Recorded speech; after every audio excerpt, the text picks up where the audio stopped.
you could download. Right now, I have my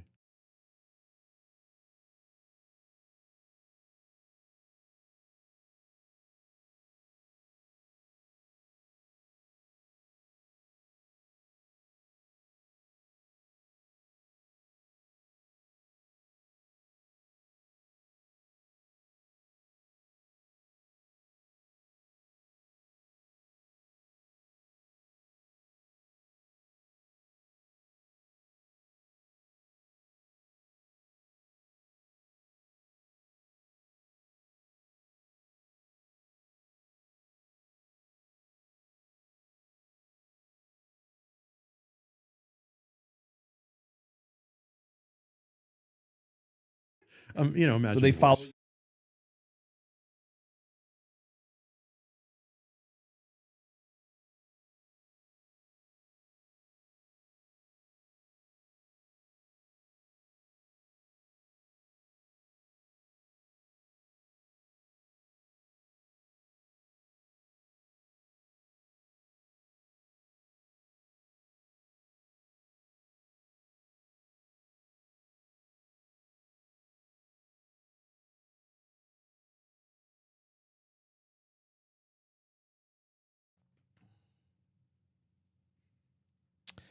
Hey guys, welcome to another episode of the Top Producers Nation podcast. This, of course, is the podcast made to help you become a top producer in your desired market, wherever that might be. We also help team leaders and brokers develop and empower top producers in their organizations all throughout the country as well. We're powered on a local level by the Tampa Bay Real Producers franchise here in beautiful Tampa Bay, Florida, where we feature the top 500 producing agents in the market through our magazine, through our event programs, and our podcasts, including this one, where we feature them on a regular basis. But as you probably know, we are supported in that franchise by a bunch of local, what we call preferred partners that make the entire platform possible. And those are our favorite mortgage lenders and title companies and home inspectors. And today we have one of those preferred partners who's been an OG as part of our platform since the beginning of its launch back in 2018. And that's none other than B.Lively, one of our favorite people in the world with B.Lively Images, real estate videos, real estate photography, all things listing photography. Barry is a man that you'd want to have in your corner to help you showcase your listings to the most effectiveness and how beautiful they can be to be able to get them sold. Barry, it's good to have you in studio, buddy. How are you? Well, I'm so good that I can leave now after that introduction. I think Don't everybody leave pretty yet. much We gets the haven't even message. dove in yet. So we're just getting rolling here, just getting started.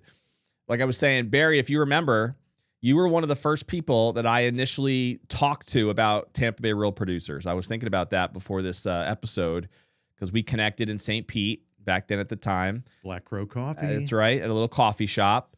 And I showed you a magazine of some other market. I think it was Orlando maybe or some other market we had at the time.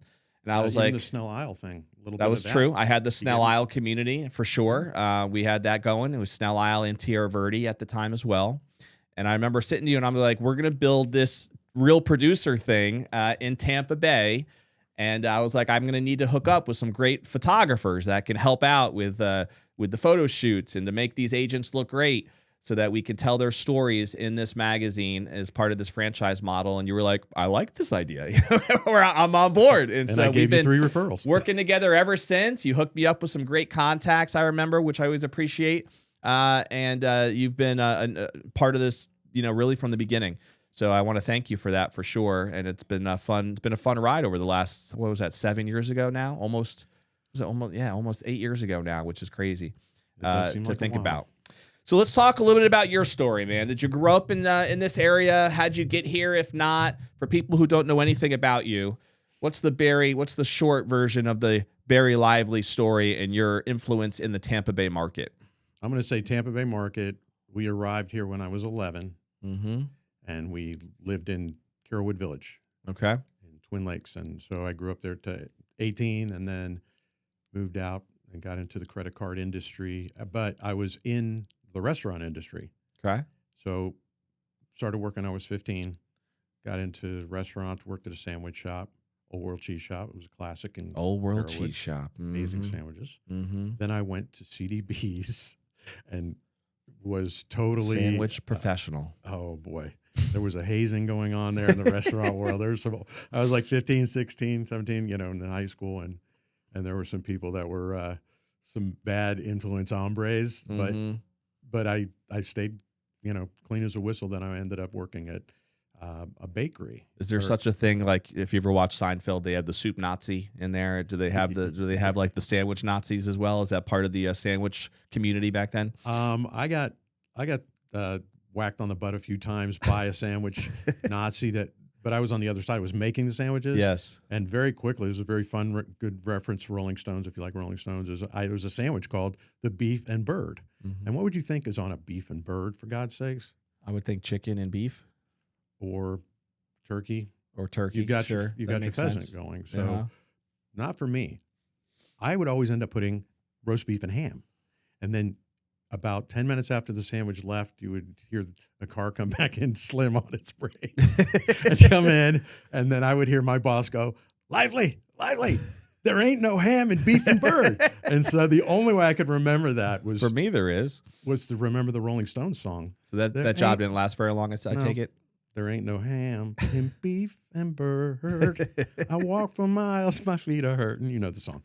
Anyways. Those of you who know Barry know that he's one of a kind, as you could already as you could already tell for sure. So what eventually got you interested in this crazy world of photography and videography? How did that passion start? So when I was baking at Lorenzo's restaurant, my brother gave me a Canon AE1 that he wasn't using, and I sort of just adopted it and then kept it forever. And I became a bit of a hobbyist, and a couple of my buddies that were in high school with me showed me the ropes because they were taking photography in high school. Okay. And I learned a little bit about composition and whatnot from these guys and black and white. And I just took it on as a hobby and became a family photographer. And at the same time that was happening, I got introduced to the world of MasterCard and Visa, the industry. Mm-hmm. So this is 1985. Okay. And I leave the restaurant business, and then I go to work for a company called Telecredit. I work with them for 18 years. They become Equifax. Equifax buys them because they want to bring credit information to the point of sale. Yep. And we control the transaction flow. But what if you could use credit information quicker at the point of sale, writing a check and turning them into a JCPenney card holder like that? I gotcha. So, and so during those years, you had the photography skill, obviously, and it was something you kind of just did with family. It was a fun type of hobby for a while. Exactly. Okay. Did you start thinking at any point, was it after that career at a necessity that you started thinking, I can actually make money doing this and building a business around this hobby? Or was that always part of the interest? It was always a hobby until I moved to St. Pete in 2011. Okay. My son graduated from high school, and I knew he wasn't going to stay here in Wesley Chapel. And a buddy of mine said, "Come to St. Pete." That's when the camera came out of my bag after years of not being used. And then I started taking pictures of nature, concerts, and everything in St. Pete almost immediately. Yeah. This is September of 2011. And so in 2012, I move into where Janice Live is. Mm-hmm. And my balcony is right next to the stage, and people in the crowd are looking in at the stage and our balcony, shooting fish in a barrel, turning the pictures over to the bands. Still wearing my suit and tie, calling on banks, credit unions, buying groups, associations with the credit card side. Okay. Again, the camera had been sitting put for years and years. So yeah. Anyway, so I just started cutting. Was my that teeth. the first time you started getting paid for the photography? Was when you were working with the bands there? No, I only got experience from that. But the first paying gig I had was before I moved to St. Pete the same year with the Florida Sports Hall of Fame 50th anniversary. Oh, wow. Put on by Barry Smith.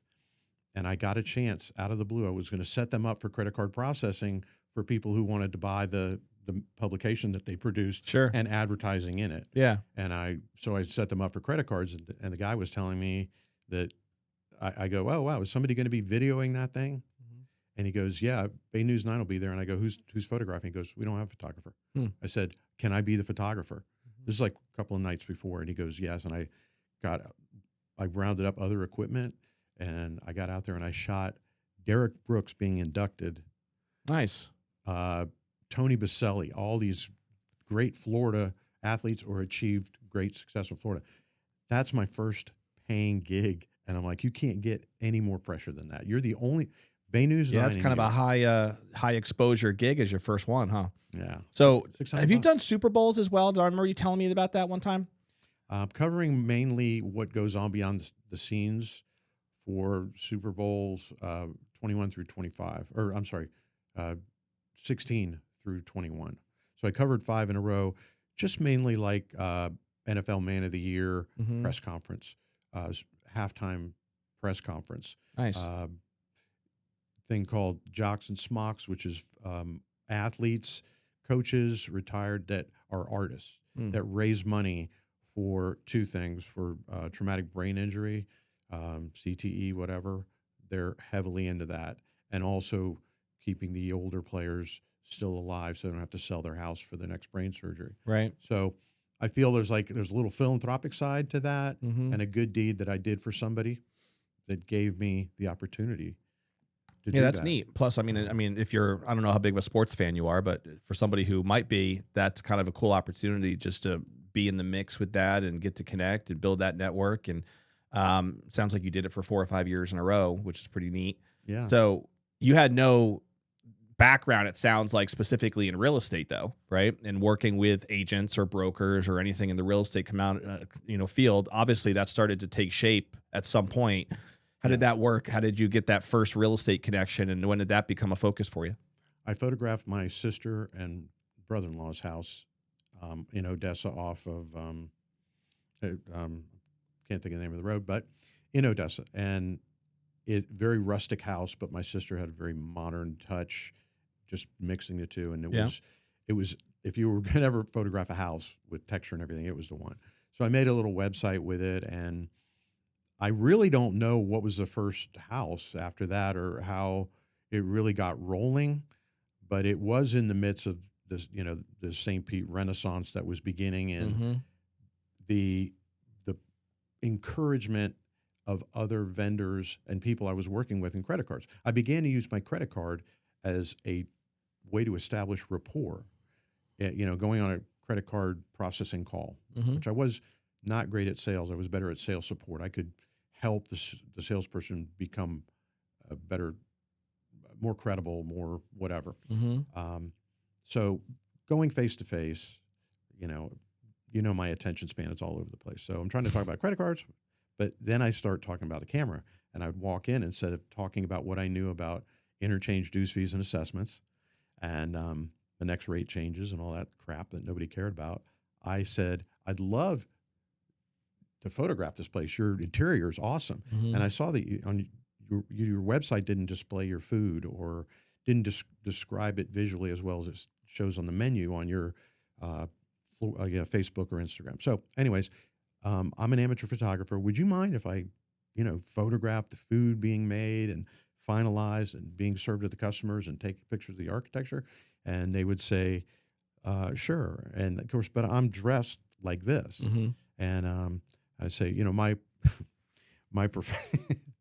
my profession is, I'm in credit card processing, and that's how I make a living. And bottom line is, the more transactions you do, the more money I make. And I began coming up with the way I would talk in the sales call was, I need you to help me become a professional photographer. Yeah, no, it makes sense. It's so a win-win for both of us. Yeah. If I can help you to generate more transactions through some professional photography and media and getting that brand a little bit more officially looking the right way online, which hopefully would drive more transactions, then I also win from that standpoint as well. So there's a little bit of a win-win there. Okay. Here's the marketing. here's the business professional savvy, but here's the content for your marketing people to put on the website and do whatever. At some point, did you pivot from the credit card processing business to focus full-time on the photography side of things. And was that initially a real estate focus, or did that evolve later? That evolved later. This was just working with these businesses Yeah. and having that sales approach that I did got me into a lot more doors because it was a win-win for everybody, as you said. And free marketing, more processing, increased revenue, but keeping your operating expense where it was or maybe lower. Does that sound good? Okay, yes, of course it does. So then I rinsed and repeated, and I got to a point where I was doing a lot of photography, culinary, as well as maybe some portraiture and maybe doing some real estate. But at that point, it was like Greg flipped Ruby's and the cigar bar over to me. And that's when the floodgates opened, because part of our transaction was me putting the pictures I had taken there on, like, say, Jazz Night on the walls. Okay. And so I was like, Greg, I can't charge you for these because I'm an amateur photographer. I don't know what they would cost. But I promise you, if you bring your processing over to my company, you'll get a lot more of this. And then we'll turn on the monitors and I'll give you a DVD with the pictures I take during the week. Okay. So, it was, it's just like these ideas, creativity. What's interesting about what you're saying is one of the things we talk a lot to agents about on our podcast and also just in our online community, Top Producers Nation, is the idea of finding ways to add value, right, to your clients. I'm a big believer in leading with value first so that you can figure out how to position yourself as different, especially in a competitive industry like real estate, right? Sure. And that's really what you did. I don't know how competitive the credit card processing industry is. I'm sure it's pretty competitive, but the ability for you to do something you had a hobby and a passion for in photography and even some videography components, and then figure out how to add that value to these local businesses, while at the same time being able to sell your service of the credit card processing, I could see why that would distinguish you, right? It would give you a little bit of a separate edge. And at the end of the day, that's what people want. They want to see that relationship is going to add value to their business and to their bottom line. And that all makes a lot of sense as to how that started to snowball. Through honesty and just basically sharing. Yeah. And taking pride in your work and while enjoying it. You had a passion for it. Yeah. I mean, it was my bottom line. The better they did, the better I did. Right. And yeah, would free up that time. So 2014 was, going back to your question, was April 2014, B.Lively Images became a thing. Okay. 3 years earlier, my son came up with the logo with me having no idea, just a thought in my head in 2011. What would it be?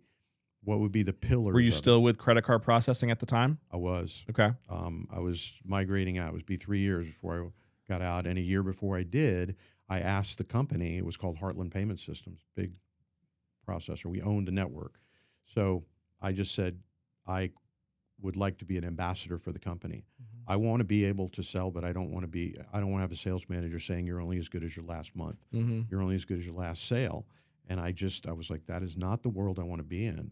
And this is a last chance opportunity at 47 years old to say, okay, you're in the credit card business for 29 years and there's a window here, and you've got all the support of this community that didn't know you 2 years ago. Right. And let's go. But it was such a natural progression that it was like a red carpet was being rolled out over a bridge that was being built for me. Yeah. Through encouragement that only a child should get from his parent. Right. That I'm getting from the community of St. Petersburg on all fronts. And just clearly, did you ever think all those years, starting from your early days of the sandwich making shops that you were in through the credit card processing, 29 years that you just described, was entrepreneurship something you wanted, that you knew you wanted to get into eventually? Did you even think that way? Or did entrepreneurship and the fact of really starting your own brand, because for a lot of people it's scary, right? Especially at late 40s to do something completely new for their first time in your entire life, which is to build your own business. That's a scary bridge for a lot of people to cross. It did happen. That incident did happen while I was in the credit card business after working for one company for 18 years through being Telecredit, then Equifax, then Certegy, and now it's called FIS, which is on Roosevelt. Going through those three maturations and leaving on a great note, increasing the stock price of a publicly traded company, having an impact of actually seeing a difference that I made was a high. And then I started getting called on by like American Express, Chase Manhattan, to provide my back level sales support model. Mm-hmm. that a gentleman helped me build who was a master in the industry, his wife actually worked for MasterCard, and he helped sign on big accounts like Toys R Us. He was a big box guy, and it was kind of like a Trading Places thing. Help grow Barry. What are you doing with this company? And I'm like, I'm just twiddling my thumbs right now in my 16th year with this company. And he's just like, why don't you come over with me? I'm trying to grow this merchant business with people who sell check guarantee services that aren't selling the services we offer. They're farming it out to get relationships. So anyways, I was really good at that, and I left the company. So I get hired by, I get an offer by American Express. They fly me to London for 3 days for an interview that was 15 minutes, knowing they weren't going to hire me. It cost them like $4,000 to fly me over there to meet a quota, Yeah.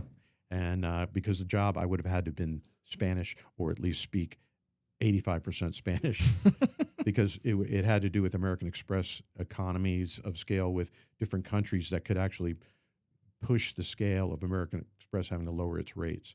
What went into the decision you eventually made to just leave that industry leave it entirely and focus on B.Lively and where that was going to grow? Like, I'm assuming, were you waiting for a certain income, coming in to kind of give you that security that you knew that you had the ability to go into it full time?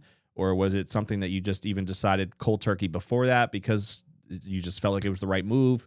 What was that differentiation for you? That question is right on.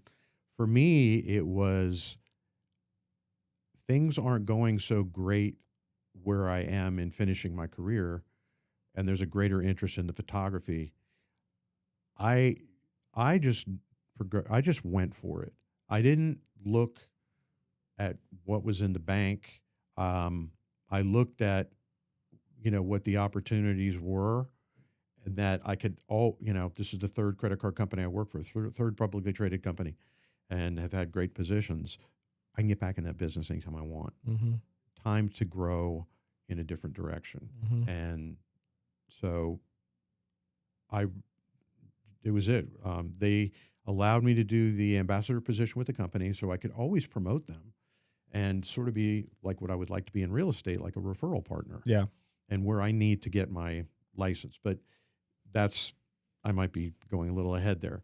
So ultimately that was it. I felt it was when I look back on that red carpet and that bridge, I look back, that red carpet that I didn't roll out and the bridge that I didn't build, it was being built for me by these people and by this whole process and this, going for it, the passion, those magical things can happen, I guess, because I look back and I couldn't see what I used to do. Yeah. That quickly. I was like, that's what I used to do. I'm not going to go back to that book of business. I'm not going to call this company and say, oh, can I do your headshots? I moved forward. It was like not a chapter in this book. It was its own. Do you remember how many clients you were serving at the time with B.Lively when you made that decision to kind of focus on it full time? Did you have a decent book of business on the B.Lively side already, or did you have to build that knowing that it was like time to grow because I'm into this full time now? The events and the culinary photography, coupled with a couple of listings, I was like, this is a good balance.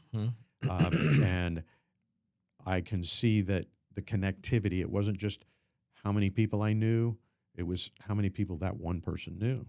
Right. That was so forthcoming and willing to say, Barry, people would hype me because I'm doing other photography, street level photography of people engaged in what they were doing. Each picture was worth 1,000 opportunities. By the way, Barry, thank you for taking that picture of me, this cute little look back. Do you do military funerals? Okay. She loved this picture I took of her so much the day I met her, which was 2 days before. And she said, is it dignified to photograph a military funeral? And I said, well, I think if you went to YouTube, you could see Arlington National Cemetery probably has one, they put them on there. She had me photograph her father's military funeral. I had never done anything like that. Open casket at the church, Catholic church. Photograph our father. I'm like, the things that I've been like thrust into by not saying no, by Right. saying, of course I can do that. Yeah. But of course, who wouldn't want to do that? Right. It's an honor. Yeah. So jump on it. And that's why I think. Has the business always been one where you're serving multiple types of clients at the same time? I know that we connected through the real estate angle, right? But has there ever been a point where B.Lively was like, I'm all in on real estate specifically, or has it always been this mix of I have events, I have real estate, I have other business owners that I help with as well? Obviously, there are different ways to grow any business, right? Sure. So I'm just curious, the reality of your story with B.Lively, has it always been that mixture of different clientele? It has. Yeah. It has, and it's a full circle scenario where, let's say, going back to that logo that my son designed, he goes, Dad, what is your company going to do? And I said, well, I shoot events. Which is initially how we connected, I think, if I remember correctly. Like we did talk about you doing photo shoots for agents, but I think we leaned into you doing more of the event photography for a lot of what we did with real producers initially. And I remember you coming out to a lot of like what we used to call Thirsty Thursdays. Now we call them MVP socials. And for a while there, you were kind of our main event photographer. I remember that in the earlier days. And you still do some of that occasionally with events with us. And then you will, I know we've utilized you for photo shoots like the one you're doing with Hunter coming up here soon. And so, yeah, no, that makes a lot of sense. Do you have any personal preference on like if you were to go do an event or shoot a great listing? Do you have a preference either way? This is where the full circle thing comes in. Social, architectural, natural. Okay. Those are the three things. They all work together. So I shoot the event, the Habitat for Humanity Gala. Who's there? Builders, developers, architects, realtors, banks. I get to know 400 people over 5 or 6 years. Yep. And those people know that I'm not advertising my event services there. I'm in the program with B.Lively Real Estate, Lively Listings, whatever, because the images are important enough to the event planner. Those people are paying $10,000 to sit at a table. You better get all 10 of those people there. You better get the table bought before it's sat at, all the decor of the room and everything, the red carpet, just doing all of that. And these people see me working it and having a good time, and I'm dressed like them. I'm not in a black uniform. Mm-hmm. I'm dressed like them, and they are watching me and having such a good time. And it's like, it leads to something. Mm-hmm. And then it's like, hey, Barry, I saw you were in the program. Mm-hmm. Networking till it feels like you're not working is kind of what it's developed to. Yeah. And that's really over the years, I think, how you've built your business, even to this day, right? Is most of your business comes from referral-based contacts, connections. Yeah. We were talking off camera earlier about your connection with Phil Yost. I think I initially hooked up with Phil with Compass Title years ago through, I want to say it was through the Rutherford Keller Williams ladies, and some of the luxury agents over there who worked with Phil. But I know you guys are good friends, and then when he was a client with us, we would sometimes see you at a lot of our events with Phil and everything. And I know Phil would also refer you to other people that you've continually worked with and served in that St. Pete community specifically. And just like any agent, I think, who wants to build their business through referrals, that usually is hopefully a strong element of their business is to build that way. But if someone's going to be confident referring you as a photographer or a videographer, obviously they have to have some confidence in the quality of your work. But I also think with you, what's unique about you, Barry, from my perspective, is that it's just your attitude and your personality, right? Like people like your energy that you bring to the crowd, that you bring to an event, that you bring to a photo shoot. And I know for people that when your name has come up, that seems to be the common thread that I hear is like Barry's just a fun guy to be around. So it's one thing just to be a good photographer, and thankfully we have some great videographers and photographers that work with our platform that we have access to. But when you have a unique when you could just be yourself in a fun way and that people would respond to that, I think there's a brand there that you've built over the years that is uniquely you, and that's something I think you should take pride in for sure. Thanks. Yeah, it's a balance that social, architectural, natural. So Yeah. I'm out in front of 400 people, but to answer your question, what would I love more than anything right now? To have a house to myself to photograph. Right. That solitude and being able to, hey, I'm going to shoot this one. Like this one is Architectural Digest worthy. Yeah. And I've actually been published in that magazine. Yeah, I think you were the one who referred to us to a really cool property for an old masquerade party we threw there. Remember? Oh my God! Years ago in yes. St. Pete. Lou Albano, great contact, great guy. Yeah, Lou Albano. Oh my God, he restored that house. Now, is that the Lou Albano, like the old wrestler? No. No, this Lou Albano is a little classier. He doesn't have like rubber bands in his nose, and I don't think he's ever played Madonna's father. Never fought Hulk Hogan back in the squared circle back in those days. Okay, but that was a fun event. I remember we had it at his house, and it was a beautiful older architectural design type property that had unique stuff in it. Yeah, he was like, he went like with an antiquer's mind. Yeah. And remodeled that house to look like 1926 or the year it was sold. Yeah. And that era. Yeah. And that Edison phonograph was for real. Yeah. I spun a few on that. Yeah. It was nice. No, it was neat. There was some neat stuff in that house. And if I remember correctly, we had a hurricane issue that went through about that same week.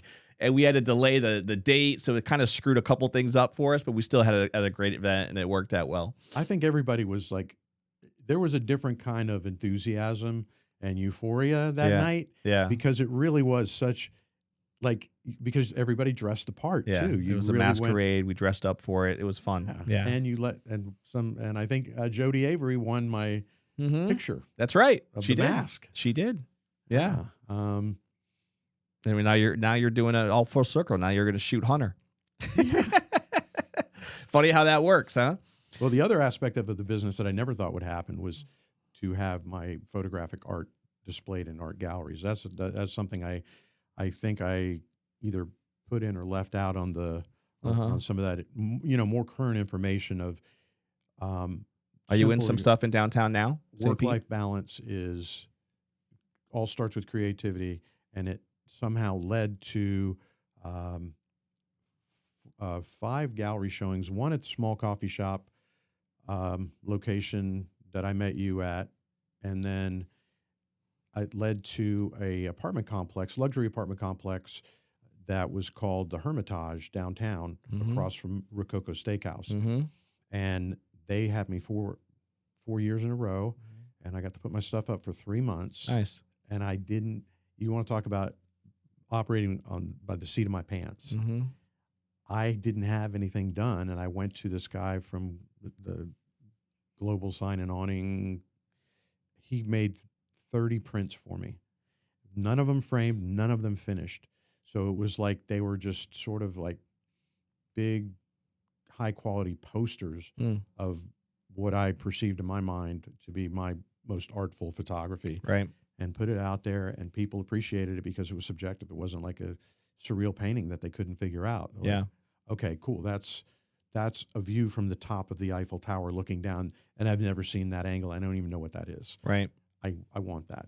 Do you have any art in any of the St. Pete locations now, downtown or on Beach Drive? Or there's a bunch of different art studios, I feel like, around there, and museums around there. I was just curious. There's a few places. Rococo Steakhouse, The Mask. Oh, really? When I was still cutting my teeth in 2013, they hired me to do the grand opening of Rococo Steakhouse. Okay. I met Rob, and we did an event there years ago for Snell Isle. Yeah. It's a beautiful restaurant. Yeah. Sits above the elevator. Yeah. If you don't want to take that little staircase up. It's been years now since I've been in there, but I remember our event was in like their private, like we had our own private table. And it was actually a sit-down event, one of the few times we ever did that. But they brought out like some of their steak options, and they really treated us really nice for the evening. It was a bunch of residents of Snell Isle at that night. Yeah. And that photo shoot opened. I call him a world famous orthodontist in Tampa, Randy Feldman. I end up shooting birthday parties for these people. They're in their 60s now. Excuse me, adjust a little here. and they're in their 60s and they're starting to celebrate these parties, extravagant parties. Yeah. And I feel like I'm paparazzi. Mm-hmm. Barry, hop in the Hummer limo. We're going to the Lightning game. I'm going to be the community hero this time. A very philanthropic guy. And I got to do the kids parade on his float and shoot pictures. And then it led me to meeting another actual, these connections that I make are so far reaching.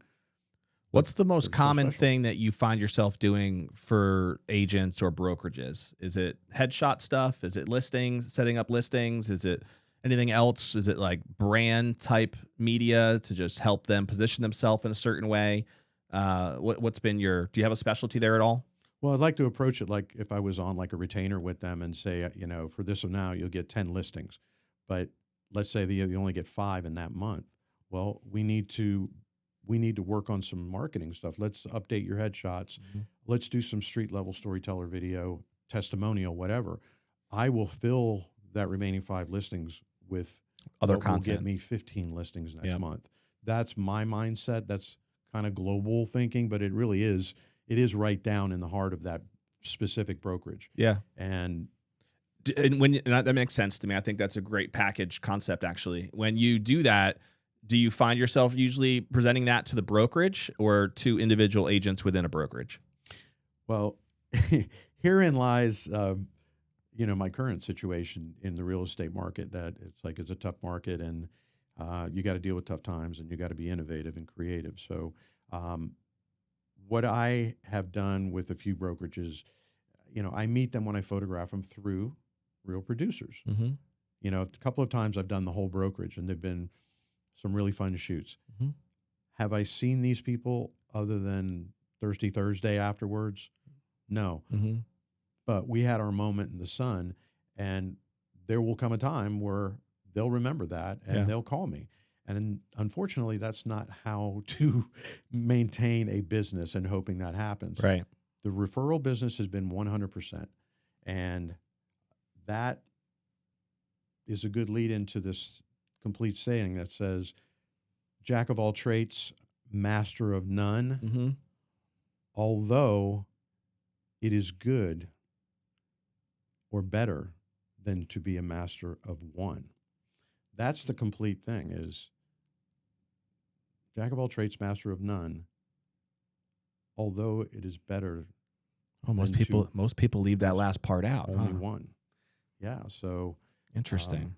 I feel like through the real estate, I love doing everything. Yeah. And then being able to be a crash test dummy most of my business career in technology, new things, new ideas that come my way, but incorporate with the concept that I might have already had, that gelling moment. That happens with bringing the complete package to every realtor, like spoiling them. Yeah. And are most of the realtors you work with, are they St. Pete based typically? Most of them. Pinellas County, but I know you're open to working with Hillsborough County if need be, or wherever. I mean, I know you don't really usually have a big issue when it comes to traveling if the opportunity presented itself, right? Sarasota, Orlando, I'll go because I'll be able to make something out of that. Yeah. If I could get 2 listings, that would be great and really make my time count. Right. Over 100 miles away. But you also have to think that you have a career where you're not going to 10 listings. You have time. Enjoy the time in between. So go there with the mindset you're gonna totally do your best and exceed my expectations, not theirs. I know my expectations are greater.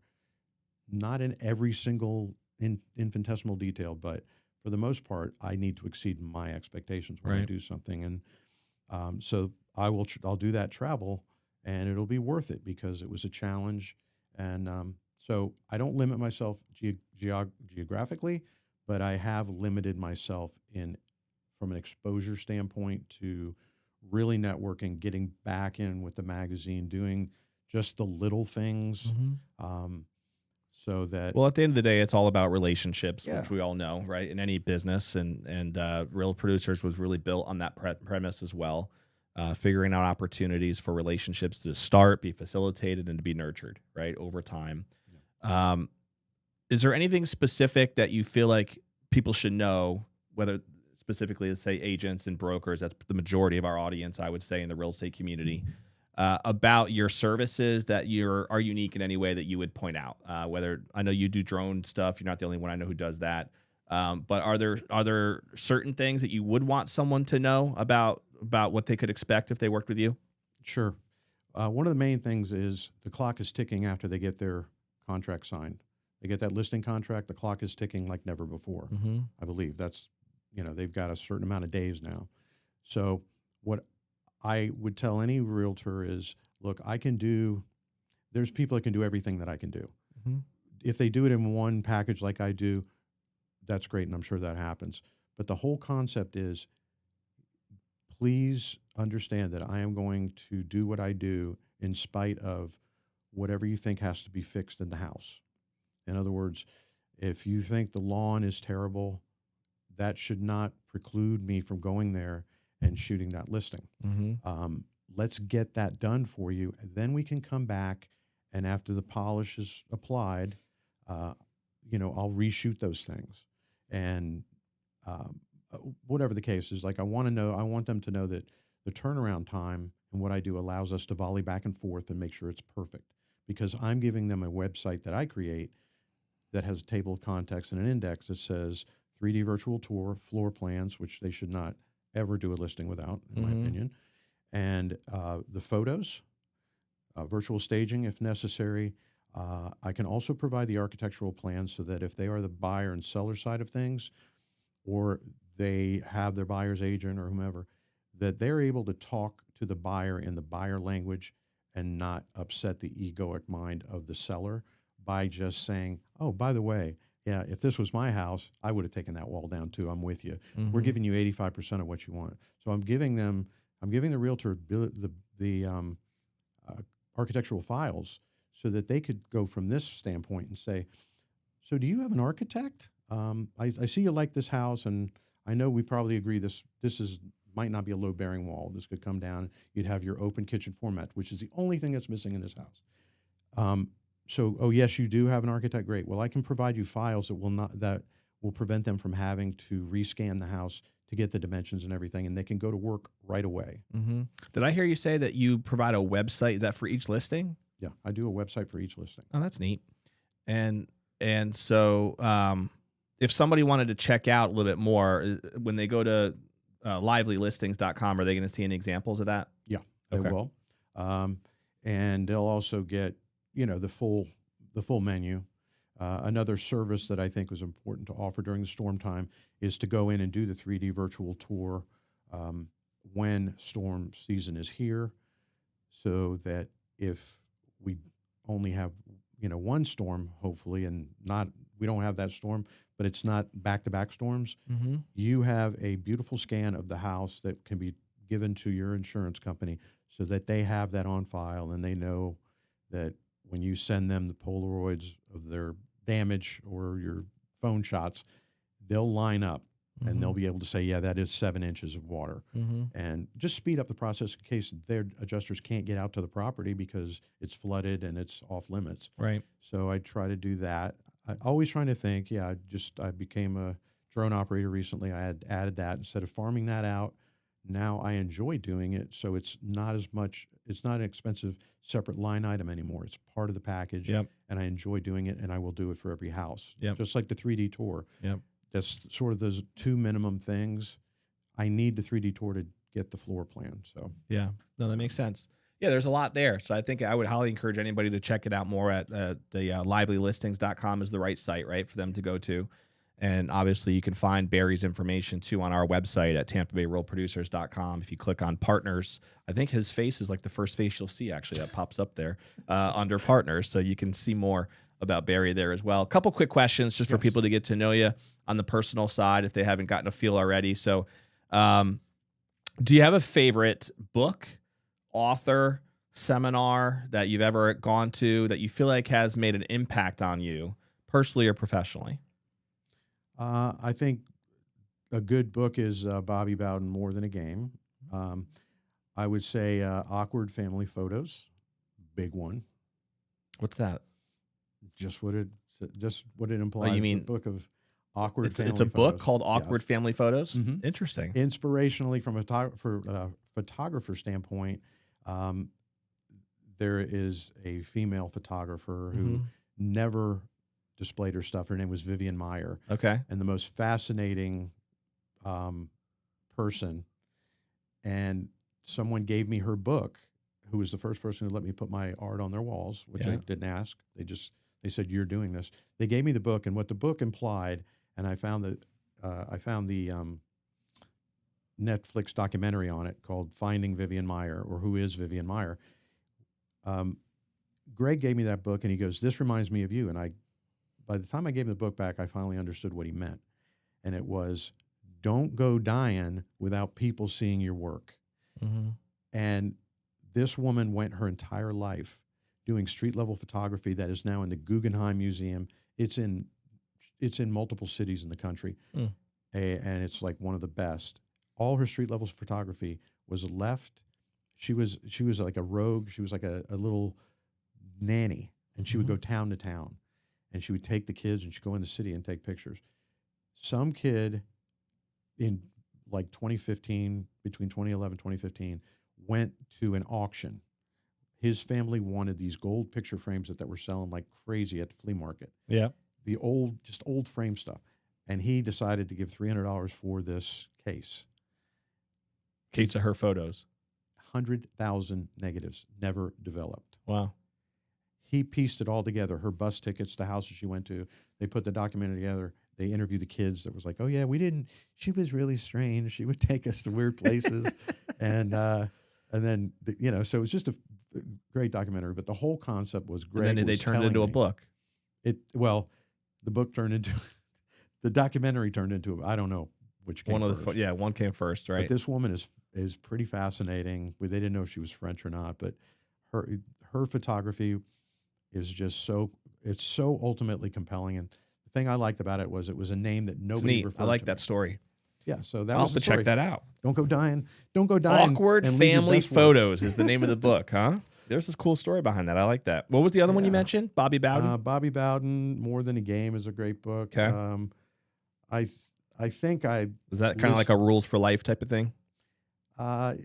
It's more character driven than anything else. Okay. I think in the development of characters in his players through being the example he was, and not, a poet and a preacher. I guess Bobby Bowden. Yeah, he was pretty open about his describe. faith for sure. He used to talk a lot about that and the role it played in his ability to help coach his kids.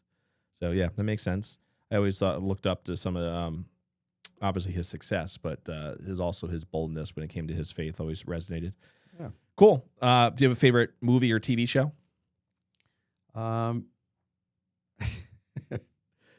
As far as the most recent TV show that I've watched, Mayor of Kingstown has just rocked my world. They're going into season 5.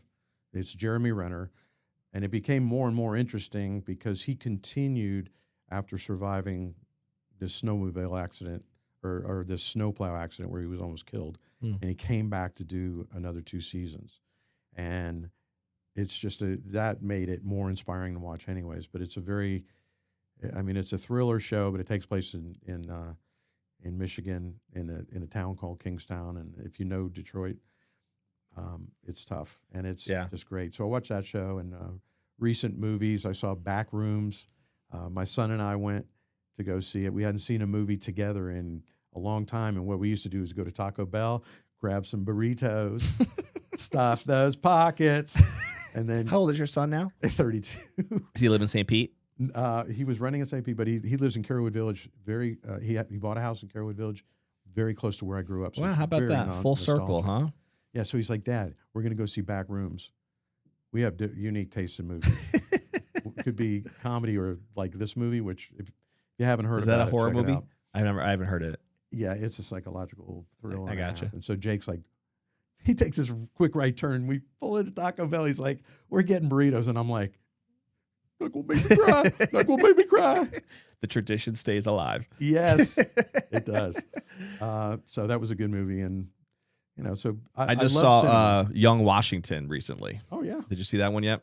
No, I've just I seen. like the history stuff. I'm a bit of a history 10-minute buff trailers. myself. Yeah, exactly. They do have some long It's a great movie though. They do the kid who's in it. Who, if you're familiar with that the Angel Studio, the publishing studio, they also do a lot of faith-based stuff, but they do history-based stuff. They did one on George Whitefield as well, who the old preacher that was a part of the Revolution with Benjamin Franklin back in those days. Okay. So the same actor who plays Whitefield is playing George Washington. I believe it's the same guy. But I was impressed. He did a great job. I don't know if people really recognize how many times George Washington probably should have been killed in the French and Indian War. The fact that he wasn't is, I think many people think, an act of providence that he actually survived that to even make it to the days of the Revolution. Are saying the same thing. Yeah, I mean, it's pretty wild, some of the stuff that he experienced through those days. But yeah, it was an interesting movie. Worth checking out for sure. That's cool. The next movie I'm going to check out. Sent you a little snippet on it. Is my oldest godson Nick, my oldest brother's middle son. Mm-hmm. He works with Pixar. He has. He is independent, but he works with a group that works with Pixar, and they did the graphic arts, the motion. Toy Story 5? Toy Story 5. Yeah, my kids we haven't seen it yet, but they're excited to check it out. I don't know if we're going to see it at the theater or just wait till it comes out on our app, but that's the next one in the series for sure. I mean, it's a stretch for me, but I'll go ahead and do it because I know Nick, and he had a baby, and she was born on my birthday last year. You know, I saw somewhere recently that the first Toy Story, I think, came out in '94, somewhere in the early '90s, mid '90s, right. Which makes you feel old, doesn't it? It's like it's been that long already. It's been 20 over 30 something years since that first one came out, and now they're already up to Toy Story 4. Toy Story 5. It's amazing. Let's check the dates on that. Yeah.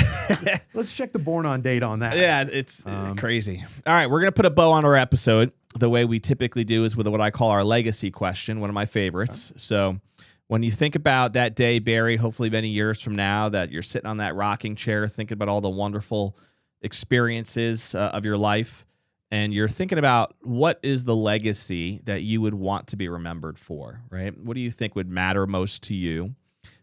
Personally or professionally, as far as how you'd want to be most remembered and what that legacy would mean? Ultimately, a light that doesn't stop shining in some form or fashion when I do leave, that shows itself in a very obvious way, that what's leaving here, the legacy that is left is my photographic art. And that is, the physical remains of me that show that you were in that moment too. Mm-hmm. That all of these moments that are in this museum that we create with my life insurance policy money that I turn over to you, you start a fund, you get a place that we could start a museum for the insanely creative.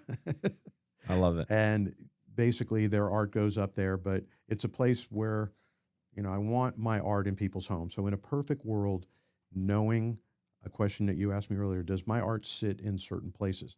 Whether it's in a bathroom, whether it's in business, it doesn't matter.